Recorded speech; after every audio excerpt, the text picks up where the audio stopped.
Adding to Asha's question and what you have mentioned, how do you perceive the role of AI in shaping the mindset of masses, especially in social and political context? Do you see AI as a boon or a bane? And how do you see the role of AI in governance and position of government as a stakeholder in generative AI? Before coming into the campus, I was sitting outside in a coffee shop. I was having coffee. There was a startup guy sitting there, busy with his laptop. He looked at me, I looked at him. Both had time. I said, who are you? He said, sir, I'm some startup guy. He asked me, who are you? I said, I'm doing politics here. Within 30 minutes, let us discuss. I said, which field you are? And he said, I'm in the people hiring field. I said, it's going okay? He said, no, sir, AI has disrupted everything, sir. Now all resumes are fake, sir. People write all beautiful things, and we are taking so much time to realize what is right and what is wrong. All statement of purpose, very fancy ones they write. It looks so believable, very emotional. And it just happened to me 30 minutes before, outside your campus, in the road across in the coffee shop. So 100% it is going to disrupt it. Massive disruption is on. So I would only say, better guys should get into positions of power, guys of integrity like you, guys of intelligence like you, and understand 10 years from now how will it happen, 20 years from now what will shape up, how is the global demography changing, how is the geopolitical tension now. So Google is number one now, 10 years from now who will be number one? And you all know the chip, the AI, what is the AI background, what is the background for AI? Powerful chips drive AI, right?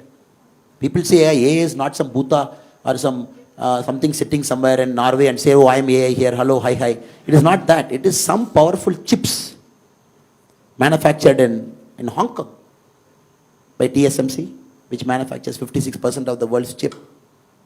And 60%, Taiwan.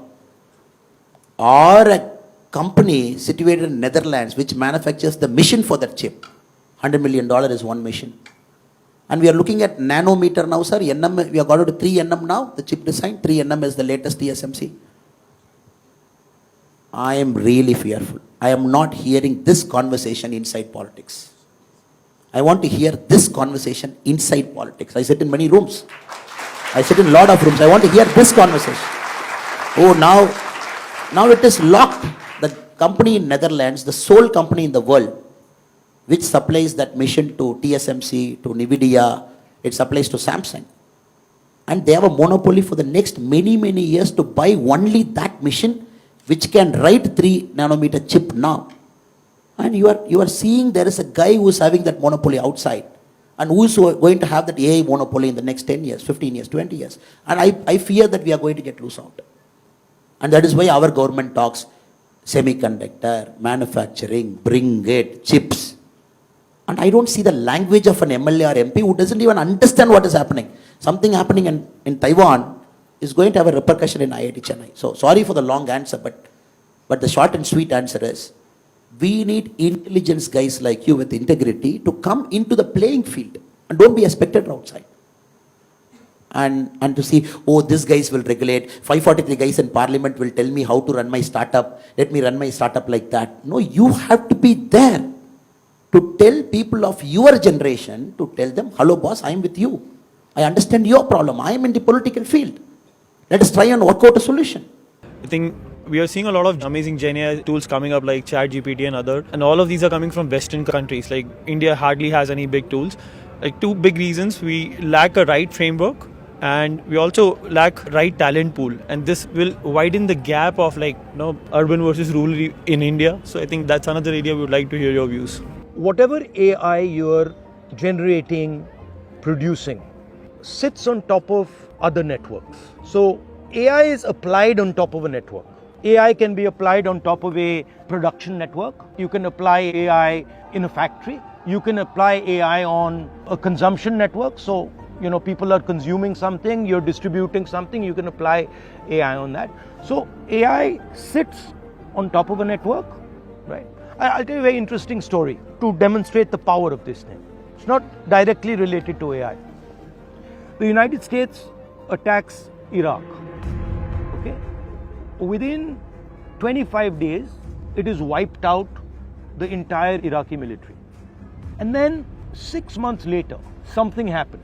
And suddenly, US soldiers were dying every day. And within a 6-month period, the US Army lost about 1,000 armored vehicles. So how did a country or a system that couldn't take on the United States at all and failed to take them on, suddenly 6 months later, literally broke their back? What happened? Saddam Hussein came from a tribe called the Tikriti tribe. This tribe was the center of the Iraqi regime. When Saddam Hussein realized that America aa raha hai, he told all his Tikriti guys, bhaiya, tum log bhago. What did he do? He basically took 155mm shells.